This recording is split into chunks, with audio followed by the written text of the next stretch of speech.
Loss Angeles, city on Angeles, California के सूरज के नीचे चमकता था, लेकिन ग्लैमर और धूप के नीचे एक अंधेरा फैल रहा था। 1950 के दशक के अंत और 1960 के दशक की शुरुआत में शहर दहशत की चपेट में था। एक हत्यारा गलियों में घूमता था, सबसे कमजोर लोगों को निशाना बनाता था। अकेली रहने वाली बुजुर्ग महिलाएं, हत्याएं क्रूर थीं, एक ऐसी बर्बरता से चिह्नित थीं जिसने सबसे कठोर जासूसों को भी हिलाकर रख दिया। पीड़ित सभी महिलाएं अपने जीवन के अंतिम पड़ाव में अपने घरों में पाई गईं। उनकी जान अकथनीय हिंसा से ली गई। शहर में डर समा गया। महिलाएं, खासकर अकेली रहने वाली, दहशत में थीं।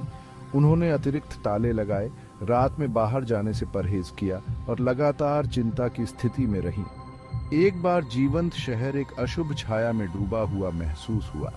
भारी दबाव में पुलिस ने हत्यारे को पकड़ने के लिए अथक प्रयास किया, लेकिन हर सुराग हवा में गायब होता गया, जिससे वे चकित रह गए और शहर एक ऐसे आतंक की चपेट में आ गया जिसका कोई अंत नहीं होता था। रूथ ग्विन, एक दयालु बुजुर्ग विधवा, लॉस एंजल्स के अपने छोटे से बंगले में एक शांत जीवन व्यतीत करती थी।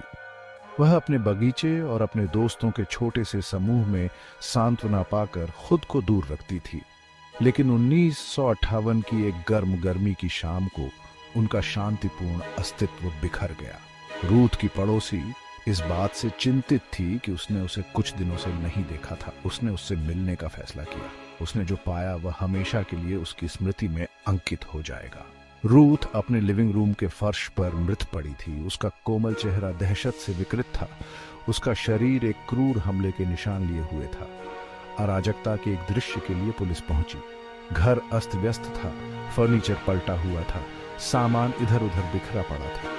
यह स्पष्ट था कि संघर्ष हुआ था, एक बेरहम हमलावर के खिलाफ जीवन के लिए एक हताश लड़ाई। अपराध की क्रूरता ने सबसे अनुभवी जासूसों को भी झकझोर कर रख दिया। रूथ को कई बार पीटा गया था और चाकू मारा गया था। हत्यारा कोई सुराग नहीं, कोई उंगलियों के निशान नहीं, कोई गवाह नहीं, कुछ भी नहीं, बल्कि एक भयावह सन्नाटा छोड़ गया जो उस अंधेरे के बारे में बहुत कुछ कहता था जो शहर पर छा गया था।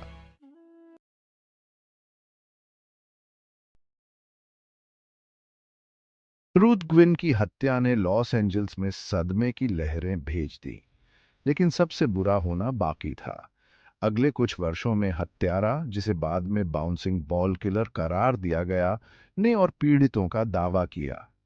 एक सेवानिवृत्त स्कूल शिक्षिका अमांडा रॉकफेलर की उसके पासाडेना स्थित घर में हत्या कर दी गई थी।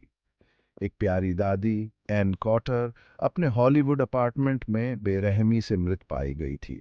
अल्मायरा मिलर, एल्वा ग्रीन, ग्रेस ए मूर, इन महिलाओं के नाम और कहानियां प्रत्येक अद्वितीय और अपूरणीय, एक ऐसे मामले में गंभीर आंकड़े बन गए जिसका कोई अंत नहीं होता था। कार्यप्रणाली भयावह रूप से समान रही। पीड़ित सभी अकेली रहने वाली बुजुर्ग महिलाएं थीं। उनके घरों में जबरन प्रवेश के निशान दिखाई दिए और अपराध स्थल अराजक थे जो संघर्ष का सुझाव देते थे।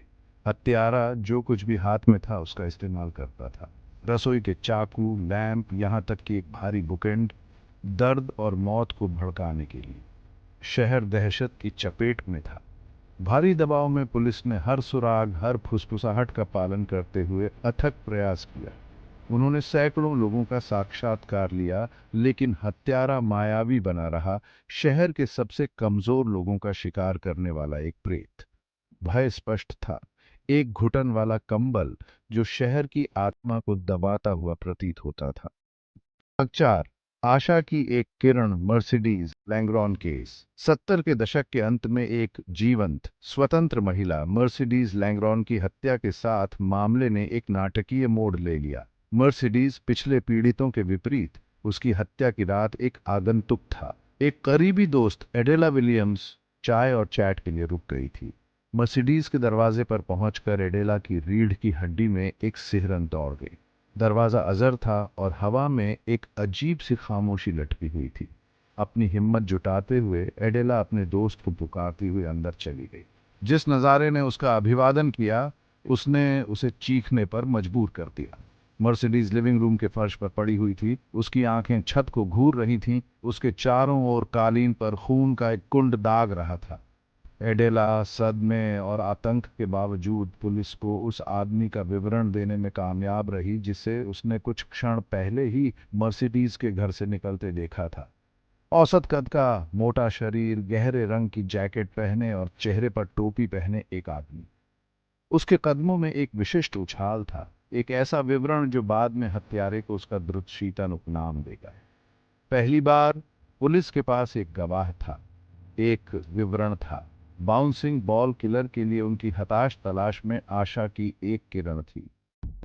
भाग 5। Bouncing ball killer. अखबारों में जन्म। एडेला विलियम्स की गवाही ने आतंकजदा शहर में आशा की एक लहर दौड़ा दी।